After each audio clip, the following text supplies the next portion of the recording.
Alright, starting over, introduce yourself to the public that might not know you at this point but needs to know you. Gunna Otep, man, CEO of Every Dollar Music Group and the artist, you know what I'm saying? Okay.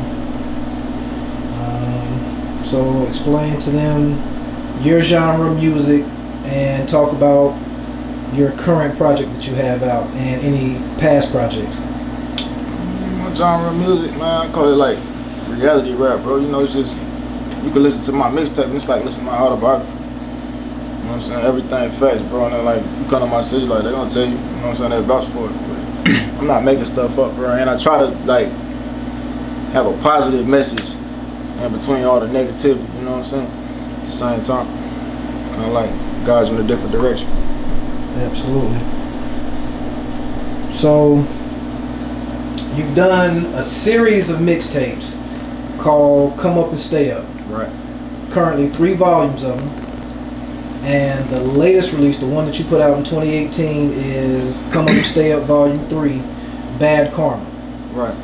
So why should this be an album that people go to their Apple Music or to the title and download into the devices rather than all of the rest of the music that's out right now? What solidifies you as an artist over everything else that's kind of saturating the market?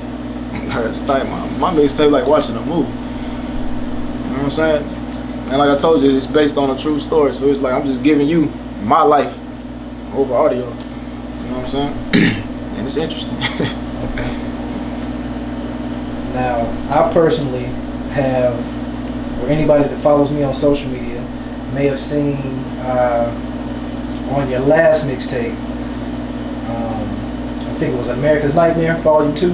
Was that it? Nah, Volume 2 was on United States versus Gunna Otep. I ain't dropped America's Nightmare yet. Okay. We pushed that back. So in Volume 2, you had a record called Baby Gangsta. You released a visual for it, and I actually went on social media and compared you to a Tupac, but for my city. Right. So explain the importance of that record and why people should absolutely go and stream that joint right now. Shit, Tupac, that's a big comparison. That's one of my favorites. Me and Tupac had the same birthday, actually. But Baby Gangsta, man, was like, it's a street story, bro. But like I told you, I'm giving you 2 different aspects. One aspect, you know what I'm saying, the little young boy out there got the big homie giving him the dope, you know what I'm saying, to sell. He ended up getting robbed for it, and the big homie wants his money at the end of the day. The little man don't have it. They end up getting into it. The young boy shoots the big homie, trying to protect himself, and end up going to prison. But I rewind the video to the beginning, and you see me talking to the young boy, and instead of giving him work, I'm telling him like, yo, man, like, let me get you in the studio, man, put you on something different. And the young boy ended up being a rap star, you know what I'm saying? So it's really about role models, bro. We got a lot of misguided youth, and a lot of people is pointing the finger, but nobody got a solution. A lot of older generation, like, oh, them young boys crazy, but it's like, you gotta look at who raised us, if anybody raised us, you know what I'm saying? Right, true indeed. All right, cut for 1 second. So for you to hear that I actually compared you to Tupac, and there's a reason for this, and you basically just touched on it. Right. You said it's a lot of misguided youth.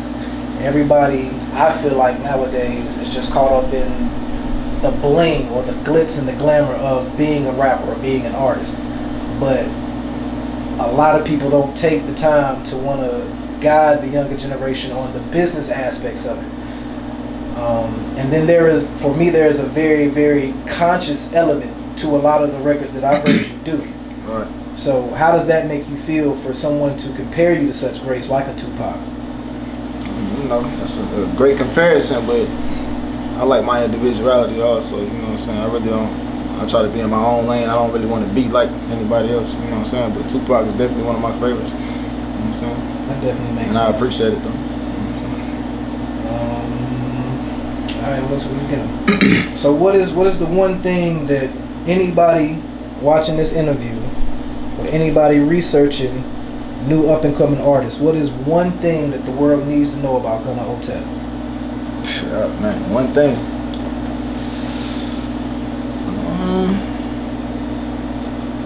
Think of a good one, man. In the midst of like everything I'm talking about, it's positivity in the end, man. I got a positive end goal. You know what I'm saying? So you might hear a lot of shooting, killing, robbing, whatever. You know what I'm saying? But I'm just giving you facts. But at the end of the day, I'm trying to get us away from that instead of pushing us more toward it. You know what I'm saying? So. Cool. Good deal. Good deal.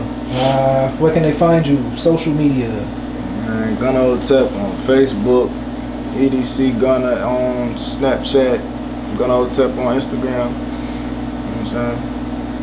All right, I think that's about it. Before we get Twitter, out of here, yeah. gonna say plug that album one time for me before we cut this camera off. Come Up and Step Volume 3 Bad Kome out now, man. All major platforms. I got hard copies, you know what I'm saying? Inbox me. And I got you. Before we go, let's talk about that for a second. So I was online, and it was a promoter basically posted on his Instagram stories about how artists are doing album release parties. But no album. With no album. They don't have any physical hard copies of the CD. He actually hosted my mixtape. I know exactly what you're talking about. Chuck T, you know what I'm saying? Shout out to the big homie too, man. I appreciate him. But So elaborate on that much. Why should they, and this goes back to what I just said before about not having that business side or knowing that business side of the game. Why should they be focusing on making sure they have everything in order before they just say, okay, I release my album now, come celebrate it? no, man, I just feel like they definitely need to put something in somebody's hand. If people is willing to come out and see you, you know what I'm saying, you should at least have the decency to give them something to take with them. You know what I'm saying? If people don't come, stream it, download it, that's cool. But if you really came out all the way to see me, I'm definitely going to put something in your hand, you know what I'm saying? Yeah, and you got to remember there's a lot of older cats that everybody isn't up on the new technology, so they might want a physical CD to bump. That too. Instead of having to download something in their phone. But eventually, the CD is gonna be out the way, bro. Just like the tapes back in the day. You know what I'm saying? So they got to get with the program. But you know, until then, I got it all. Very true. All right. Any last words before we? Go get that bad karma, man. That's it. Yeah.